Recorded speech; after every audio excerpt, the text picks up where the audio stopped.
রায় হইলে অমুক ভবনে বেশ আনাগোনা, খুব কানাকানি, আমিও গ্রামের পোলা গাইল দিতে জানি। এই যে ছাত্ররা এরা কিন্তু সবাই আমাদেরকে পর্যবেক্ষণ করছে। আমি ওনাদেরকে কিন্তু পরিষ্কার বলে দিয়েছি। আগে আপনি মনে করতেন যে আপনাকে সরকারের অফিসার আপনার বস দেখতেছে, এখন কিন্তু হাজার হাজার চোখ আপনাকে দেখতেছে। কবিতাটা হচ্ছে যার যেখানে জায়গা, ভোলায় ভালায় আর কথা দিয়া কতদিন ঠকাইবেন মানুষ, ভাবছেন অহনো তাদের হয় নাই হুঁশ, গোছায় গাছায় লন বেশি দিন পাইবেন না সময়, আলামত দেখতেছি মানুষেরই হই জয়।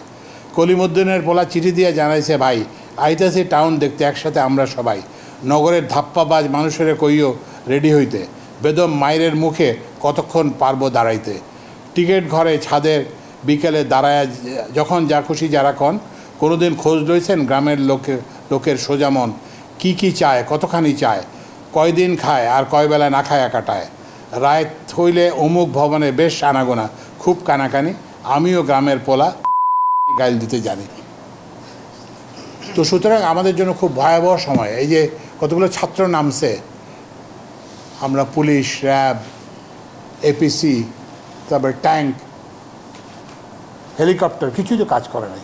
সুস্বাদু বাদাম, তিল আর স্বাস্থ্যকর গ্লুকোজ সব মিলিয়ে প্রাণ পিনাট বার, স্মার্ট কিছু খাও।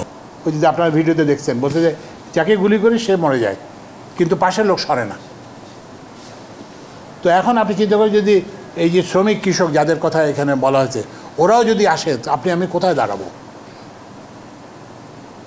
আপনারা দেখছেন যে কী বলে সেতু ভবন জ্বালাই দিছে। তো আমরা যদি এখন নিজেরা যদি আগের মতো ব্যবহার করি, তাহলে কিন্তু চলবে না। মানুষের যে প্রত্যাশা এটা, আর এখন হচ্ছে কি, আমাদের হাজার হাজার লোক দেখতেছে, চোখ দেখতেছে। এই যে ছাত্ররা এরা কিন্তু সবাই আমাদেরকে পর্যবেক্ষণ করছে। আমি ওনাদেরকে কিন্তু পরিষ্কার বলে দিয়েছি। আগে আপনি মনে করতেন যে আপনাকে সরকারের অফিসার আপনার বস দেখতেছে, এখন কিন্তু হাজার হাজার চোখ আপনাকে দেখতেছে। এই যে টিকিট কাউন্টারে কিন্তু এই যে ছাত্ররা দেখতেছে, এবং এগুলো করবে।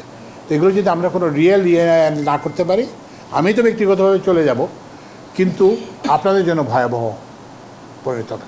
তো ওই জন্য এই যে আমাদের সবাইকে এই জনপ্রত্যাশাটাকে পূর্ণ করতে হবে।